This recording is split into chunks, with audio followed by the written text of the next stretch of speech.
Hello students, today I am again here with the class 12th accountancy and this is the last video lecture from issue of debenture or accounting for debentures.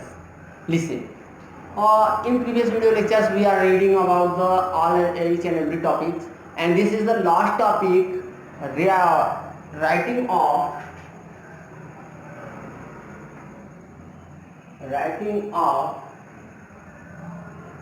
discount on issue of debentures. Listen, we are read in previous video lectures the different conditions of issue, means issue at par, issue at premium and issue of debenture at a discount. So listen, I am already told to you, जो debenture issue होते हैं वो debenture जो discount पे issue होते हैं, उन debentures का जो डिस्काउंट होता है वो एक तरह का कैपिटल लॉस होता है। And the company those who are issue the debenture on a discount, he must be written off the discount within the lifetime of the debenture. It means अगर एक कंपनी इशू की हुई है debenture को discount पे, तो वो capital loss की तरह माना जाता है और कंपनी को उस डिस्काउंट को डिवेंचर के रिडीम होने के डेट के अंदर क्या करना चाहिए, रिटर्न ऑफ करना चाहिए। And it should be written off from the capital profit, it means such as capital reserve, security premium and then after as well as from statement of PL account. तो मैंने आपको अभी बताया कि writing of discount on issue of debenture मतलब क्या कि अगर कंपनी इशू कर दी और उसने अगर जो भी डिस्काउंट दिया है, तो अगर आज ही इशू कर रही है डिवेंचर को 1 अप्रैल 2018 और इसका रिडम्पशन 5 ईयर है, 18, 19, 20 means first 19, 20, 21, 23 mean 2023, it means after 5 year. So within 5 years the company should return off this discount, means जो डिस्काउंट दी हुई है कंपनी को क्या करना चाहिए, उसको रिटर्न ऑफ कर लेना चाहिए। अब देखो अब ये रिटर्न ऑफ कैसे होगा, तो मैंने बताया कि ये कैपिटल लॉस है, तो कैपिटल प्रॉफिट से कंपनी को क्या करना चाहिए, लॉस को एडजस्ट कर लेना चाहिए। सो हियर विदिन द, ये वर्ड ध्यान दीजिएगा, within the maturity period or we can say that lifetime of debenture or lifetime of debenture, जितने दिन के अंदर होगा, कहां से, from capital reserve, from security premium reserve और स्टेटमेंट ऑफ पीएल अकाउंट, यानी इन तीनों के बैलेंस से इस कैपिटल लॉस को कंपनी को क्या करना चाहिए, रिटर्न ऑफ कर लेना चाहिए।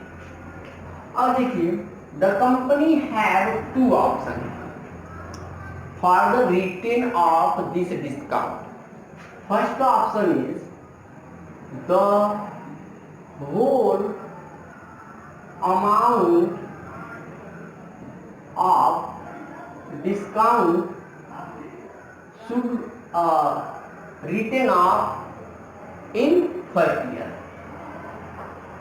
written off in first year itself, means company क्या करे, जो भी अमाउंट है डिस्काउंट का, उस अमाउंट को उसी साल क्या करे, रिटर्न ऑफ कर ले।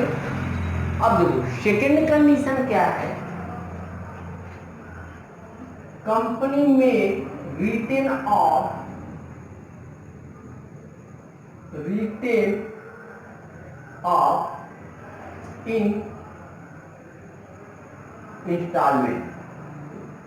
इन इंस्टॉलमेंट, क्लियर।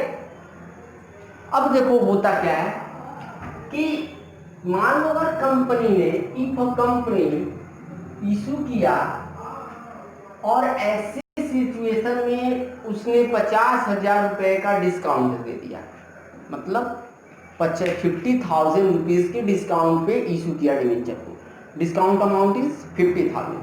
तो अब कंपनी को करना क्या चाहिए? तो कंपनी क्या करती है, या तो वो उस 50,000 को, अगर उसके पास बैलेंस है तो एक ही साल में रिटेन ऑफ कर लेगी, या तो कंपनी उसको इंस्टॉलमेंट में, अगर वो डिवेंचर 5 साल 10 साल जितने साल में रिडीम हो रही है उतने साल इक्वल अमाउंट, इसमें क्या होता है रिटर्न ऑफ इन इंस्टॉलमेंट, इसमें एक इक्वल अमाउंट आर, एक आता है प्रोपोर्शनेट, प्रोपोर्शनेट मीन्स जो अमाउंट है डिस्काउंट का उसमें इक्वल अमाउंट इंस्टॉलमेंट में कंपनी क्या करती है, रिडीम करती है, जैसे जैसे राइट ऑफ करती है, और वैसे वैसे जैसे जैसे कंपनियां क्या करेंगी डिवेंचर को written redeem means out of 50,000, if मतलब अगर ये 50,000 का जो मैंने डिस्काउंट बोला है, इसमें क्या होगा इक्वल अमाउंट के केस में कि कंपनी अगर उस डिवेंचर को 5 साल के बाद रिडीम करने वाली है आफ्टर 5 ईयर, तो इक्वल अमाउंट का मतलब 50,000 अपॉन 5।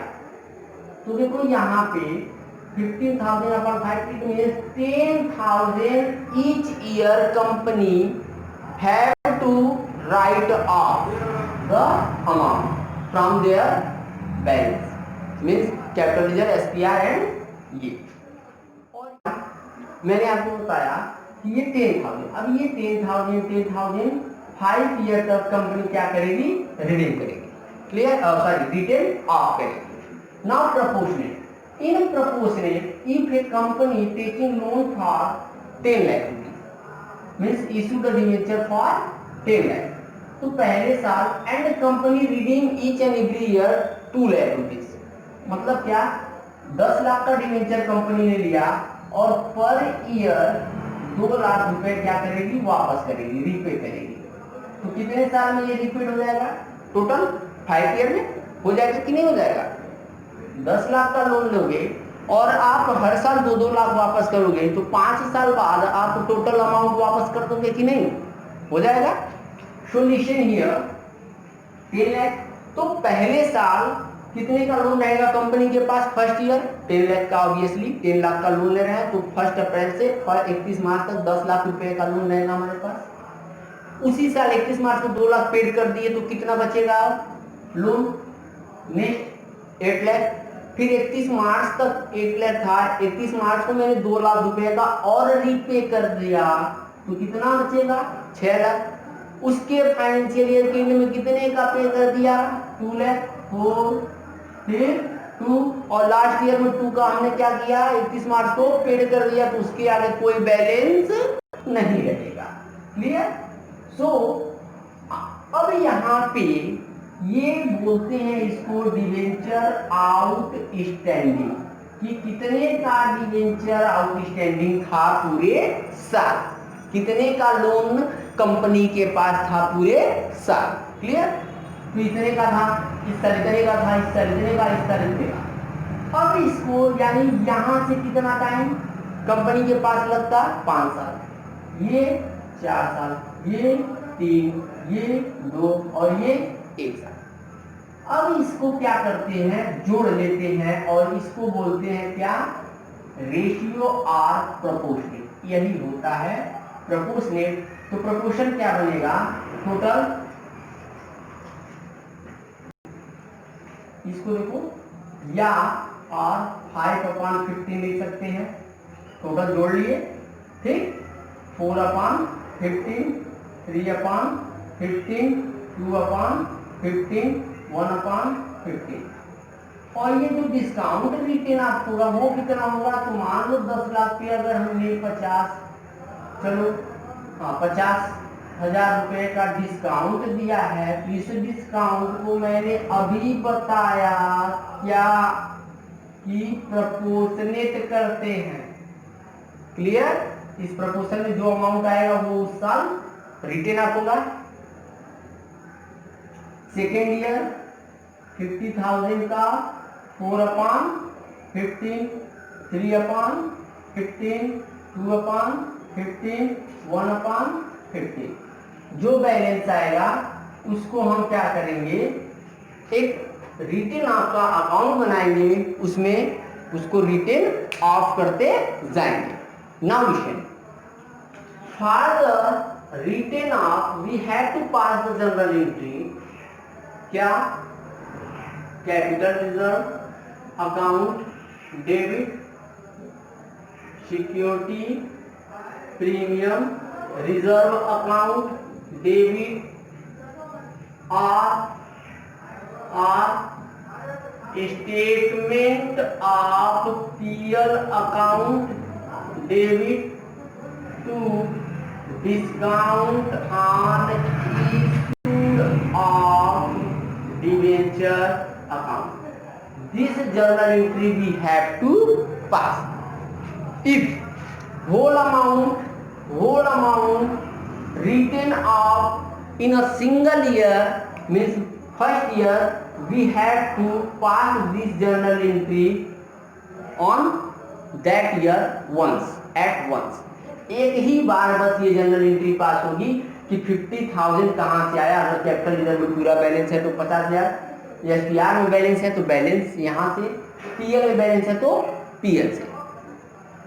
ठीक, अब अगर ये it is so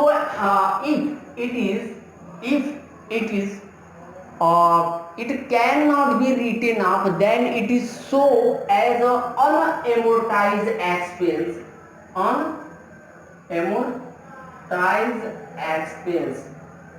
under the balance sheet। तो अगर ये रिटर्न ऑफ नहीं हो पाता है तो उसको अनएमोर्टाइज्ड एक्सपेंस की तरह शो करते हैं। यानी क्या, अगर पूरा अमाउंट एक बार में रिटर्न ऑफ होता है तो यहाँ 50,000 डिस्काउंट था, 50,000, और ये 50,000 किसी जिससे भी आएगा, मान लो कभी कभी बैलेंस कम हो, इसमें 10,000 हो, यहाँ 20,000 हो, तो 20,000 यहाँ से ले लेंगे। ठीक, तो ये हमारा क्या हो जाएगा, 50,000 टोटल हो जाएगा। इफ कंपनी इक्वल अमाउंट, तो फर्स्ट ईयर भी ये जनरल एंट्री करना पड़ेगा, जितना अमाउंट 10,000 से, सेकेंड ईयर के लास्ट में भी, थर्ड ईयर के लास्ट में भी, फोर्थ ईयर के लास्ट में भी, और फिफ्थ ईयर के लास्ट में भी सेम जनरल एंट्री हर साल 31 मार्च को पास की जाएगी। और यहाँ प्रोपोर्शनेट वाले में भी सेम जर्नल एंट्री पास की जाएगी उस अमाउंट से जो अमाउंट यहाँ हमारा आएगा। Clear? Listen, once again I am going to summarize each and everything, then after I am explain with a perfect example. Listen, सबसे पहले मैंने बताया कि discount on issue of debenture written off का मतलब क्या होता है। कैपिटल लॉस होता है, जिसमें मैंने बताया कि it is a capital loss, तो company have to written off from their capital reserve, security premium as well as statement of profit. if within the life of debenture or their maturity period। ठीक, journal entry क्या होगी, journal entry मैंने बताया। ठीक, then after I am already explain there are the various method, there are the two method, means whole amount of discount return of first year. अगर पहले साल ही पूरा का पूरा रिटर्न ऑफ होगा तो क्या करेंगे, अगर रिटर्न ऑफ इंस्टॉलमेंट में होता है, यानी पूरा अमाउंट एक बार में न रिडीम होके रीराइट ऑफ होके अलग अलग होता है, इंस्टॉलमेंट में होता है, तो ऐसे सिचुएशन में क्या करेंगे, उसको मैंने बताया कि अगर इक्वल अमाउंट हो रहा है तो इक्वल अमाउंट के लिए टोटल डिस्काउंट को नंबर ऑफ लाइफ टाइम, जो लाइफ टाइम है डिवेंचर का या मैच्योरिटी पीरियड है, उससे डिवाइड करते हैं। जो डिस्काउंट आता है उसको हर साल रिटेन ऑफ करते हैं। यहाँ पे प्रोपोर्शनेट मेथड में मैंने बताया आपको कि कितने का डिवेंचर आउटस्टैंडिंग रहेगा फर्स्ट ईयर में, second year, third year, fourth year, उसको लिखेंगे। देन आफ्टर उसका रेशियो निकालेंगे। रेशियो मतलब ये होता है कि कितने ईयर तक ये रहेगा। And then after what amount we have to got, means we can say that, and then after this amount we have to written off each particular from particular period. Okay, now listen, I am explain you in first time means first year whatever the amount of discount it's written up by the company, and then after I am telling you in installment method equal amount written up by the company is the company in equal installment. So equal amount means life of the debenture means discount loss on issue or discount upon lifetime of the या maturity period of company. Clear? वहाँ पे in proportionate I am already explained you. So these questions means this example I am telling or taking from the proportionate. How we are identify that, कैसे पहचानेंगे कि कौन सा question किस method से हमको सॉल्व करना है. Listen, first of all we have to read the question carefully. A company issued debenture on 1st April 2014. Date is so important in this question. 14 of 10 lakh at a discount of 6%. The debenture redeemable by annual drawing of rupees 2 lakh. Means यहीं से पहचान में आ गया कि company जो है debenture को redeem कैसे कर रही है, एनुअल ड्राइंग मेथड से, जिसमें 2-2 लाख रुपए का डिवेंचर हर साल मेड ऑन 31st March 2015 से पेड किया जाएगा. Means on 1st April 2014 to 31st March 2015 first financial year the company had to repay 2 lakh, and next year 2 lakh means annual drawing. The director decide to retain off discount based on the debenture outstanding each year. Director ने क्या decide किया कि हम उतना ही debenture के discount या loss को retain of करेंगे जितने का डिवेंचर उस साल आउटस्टैंडिंग रहेगा. मतलब आउटस्टैंडिंग का जितने रुपए का डिवेंचर कंपनी के पास 1st अप्रैल को रहेगा उतने के अमाउंट का रिटेन ऑफ करेंगे, उतने का ही डिस्काउंट रिटेन ऑफ करेंगे. कैसे होता है solution? Here first of all year outstanding. We can say that first year, if date is given, we can take the date 31st March 2015. उसके बाद कौन सा ईयर आएगा? Second financial year. 16 को खत्म होगा, 17 को, 18 को, first, second, third, fourth and 19. Clear? Amount outstanding, तो देखो अमाउंट क्या आउटस्टैंडिंग होगा. तो पहले साल तो हमने क्या किया है, 10 लाख रुपीस का डिवेंचर इशू किया है, तो 10 लाख. 2 साल कहा है कंपनी ने कि 2 लाख क्या करेंगे. नाउ लिसन, यहाँ 2 लाख का पेड होगा 31st March 2015 को, क्योंकि एनुअल ड्राइंग पे 2 लाख पेड करना है. तो एक एनुअल पूरा 31st March 2014 से 1st April 2014 to 31st March 15, 10 lakh, and then after next year 2 lakh after repay the balance outstanding 8, 6, 2 lakh फिर पे हो गया, 2 lakh फिर पेड हो गया एंड 2 lakh फिर पेड हो गया. क्लियर? नाउ यहाँ पे हमको क्या करना पड़ता है, रेशियो और we can say that proportionate amount क्या करना है. क्वेश्चन में कहा है कि डिस्काउंट जो है या लॉस जो है उसको रिटेन ऑफ करेंगे कैसे. तो जितना का आउटस्टैंडिंग रहेगा, तो यहाँ रेशियो जो निकलता है ये निकालने का मेथड आप जरूर देखिए. ये total amount first year outstanding means amount outstanding upon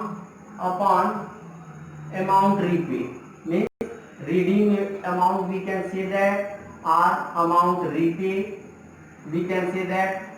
ठीक, or redeem repay. So here first year company have 10 lakh and what amount company repay 2 lakh each year. So 10 lakh divided by, we can say that divided by 2. So here we get 5. क्यों? क्योंकि 2 लाख रुपए paid करेगी, तो 10 divide by 2 lakh, 10 lakh divide by 2 lakh 5. Here 8 lakh divide by 2 4, 6 lakh divide by 2 3, 2 lakh 4 lakh divided by 2 lakh 2, and here 1, 2 lakh divided by 1. This amount we are, this ratio we have to total 5, 9, 12, 13, 14, 15. Clear? And we can also write this one as 5 upon 15 or 4 upon 15 or 3 upon 15, 2 upon 15, 1 upon 15. Clear? कोई दिक्कत? एकदम ध्यान से देखिए. So easy concept. Now the amount discount written off, discount और loss written off amount. तो first year कितने का रिटेन ऑफ होगा? तो यहां देखो आप 10 lakh, sorry, what the amount of discount? So here discount 10 lakh, on 10 lakh company discount at the rate of 6%, so the discount amount is 60,000 rupees. Clear है? तो यहाँ लिखते हैं, देखो डिस्काउंट इनटू रेशियो, जो रेशियो बनता है वो. तो यहाँ 60,000 को 5 upon 15 कितना हो जाएगा? 320,000. फर्स्ट ईयर 20,000 का, 60,000 into 3 upon 15 12,000. Here 60,000 into 2 upon 15. So we have to write up in this year 8,000. And next year 15. We can also write this amount by adding all the amount and subtract from the 60,000. So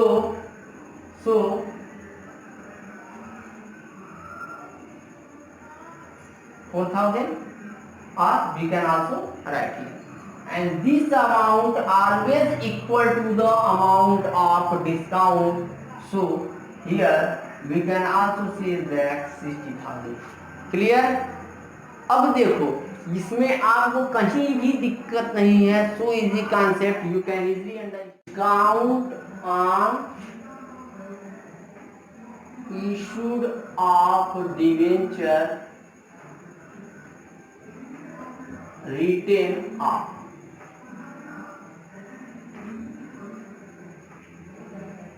अब ये जो बनेगा account, ये कैसे बनेगा?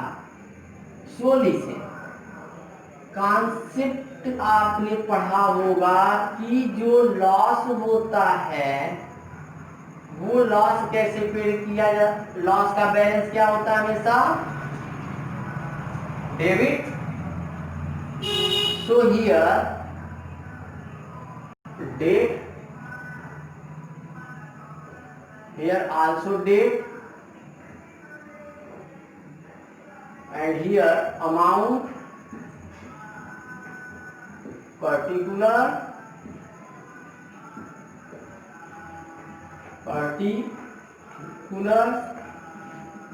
and amount. Now listen. Firstly, on 1st April 2014 it is given.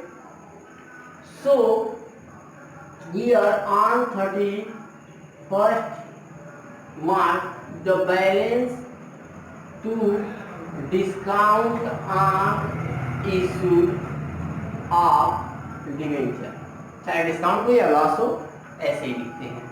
Loss कब होता है? मैंने आपको पहले बताया था जब पार और प्रीमियम पे हमने पढ़ा था रिडम्पशन सिचुएशन, वहीं पे. Solution here the balance is 60,000. We can already see here. Now on 31st March 2015 we first paid this amount, and from where we have to pay, we can also write by no security premium is given, no capital reserve is given, so we assume that from statement of PL, किससे, अपने PL account, कितना amount, तो first year 2 lakh का हो रहा है, तो हम यहाँ पे कितने का, तो हमने अमाउंट निकाला 20,000 का रिडीम करेंगे, क्लियर। नाउ इसी डेट को कितने का return of, then after by balance CD, कितना बैलेंस आएगा 40,000, here 60,000 we have to calculate, here total 60,000. In next year 1st April 2015, what amount, so to balance brought down, कितना balance आया यहाँ 40,000, from the 40,000 on 31st March 2016 we have to written off again from statement of PL account 16,000, clear, कितना 16,000, so 31st March 2016 the balance CD is कितना बचेगा 24,000, 40,000 में 16,000 फिर return of हो गया 24,000, यहाँ 40, यहाँ इससे 40. Now on 1st April 2016 to balance BD, what amount we have to drop 24,000, so 31st March 2017 what amount we have to write here by statement. अब आप लोग बताइए कितना होगा स्टेटमेंट ऑफ PL अकाउंट, तो 12,000, गुड। यहाँ क्या होगा बाय बैलेंस CD, कितना अमाउंट, कितना 12,000, 24 इक्वल बैलेंस, यहाँ भी 24. Now on 1st April 2017 to balance brought down, we have to write here 12,000, and 31st March 2018 what amount we have to retain of 8,000, so by statement of PL account 8,000 and by balance CD we have to write 4, here total 12, here 12. And then after on 1st April 2018 the balance we have in our discount to balance 4,000 rupees, so we have to in the last year we can say pay written off the statement of PL account, clear. How many 4,000 is 0, balance equal 4,000 and 4,000. So student, it is so easy concept. If you have read carefully, you can retain off each and every amount from year wise, and if the balance is given in some question it is already says that out of 60,000 10,000 paid written off from the security premium reserve, and then after the balance is from PL account, so we can also write here from capital reserve or SPR the remaining balance whatever we have to retain off, we can also write here, and then after balance. One more thing, if equal installment question is given, equal installment, तो इसी question को मैं एक example के through बता देता हूँ कि अगर 60,000 है और 5 साल में है और ये इक्वल इंस्टॉलमेंट वाला मेथड होगा तो divide by 5, it means each year we have to written off 12,000. यहाँ लिखते 60,000, स्टेटमेंट ऑफ पीएल से 12,000, जो बैलेंस आता 48 यहाँ लिखते, फिर 48 यहाँ लिखने के बाद 12,000 नेक्स्ट ईयर, फिर जो बैलेंस आता 36 यहाँ लिखते, यहाँ से फिर 12,000 यहाँ रिटेन ऑफ होता, जो बैलेंस आता फिर 12. यानी इक्वल इंस्टॉलमेंट के भी केस में सेम ऐसे ही अकाउंट बनाएंगे, बस डिफरेंस ये होगा कि वहाँ इक्वल अमाउंट रिटेन ऑफ होगा, यहाँ प्रोपोर्शनेट अमाउंट होता था. So clear? So please like and share the video. Thank you.